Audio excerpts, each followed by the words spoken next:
This is the reason you have chronic yeast infections or BV. Hi, my name is Lauren Sophia, and I've worked with thousands of women to help them resolve their chronic yeast infections and BV and to help them get pregnant. In this video, I'm going to break down exactly why your chronic yeast infections and BV keep happening and what you can do about it. And also make sure to share this with either a friend or a family member who's also struggling. So it's all about pH. And the pH of your yoni is very acidic in general. And it's literally the pH of vinegar throughout most of your cycle. It only temporarily becomes the pH of water during your fertile window, but it should go back to being acidic for most of the time. So what's happening when you have chronic yeast infections or BV is that acidity is not being maintained or going back to the way it should be during your menstrual cycle. Instead, you're probably at a higher pH, more along this blue-green scale. And this is also why you're probably on that hamster wheel of antibiotics, because if you have either of these issues, you're probably having to take prescriptions very frequently, every couple of months at least. But the thing about antibiotics that you need to know is that they wipe out both bad and good bacteria.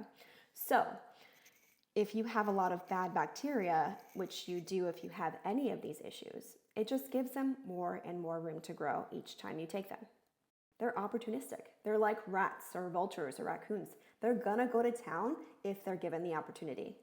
I also want to mention that this pH imbalance can be a really big problem if you're trying to conceive, because your yoni needs to be the right pH for sperm to literally be able to survive. Otherwise, they're walking right into Drano soup. And because it needs to be able to fluctuate pH to keep out bugs that could potentially disturb the viability of your pregnancy. Reading through the lines, an imbalance with your yoni's pH or microbiome can cause infertility. Also, your vaginal microbiome is going to be exactly what seeds your baby's microbiome. That's literally what's happening when you vaginally deliver them, so they're probably not going to start off on the right foot if there's an imbalance.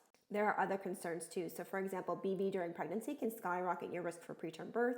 It can also increase the risk of your baby being low birth weight, admitted to the NICU, or being intubated for respiratory distress. So it's pretty serious. This is why yoni microbiome balance is such a big focus for me and my clients. I want to make sure that it's balanced so that you can get pregnant easier, have a healthy pregnancy, and have a healthy baby.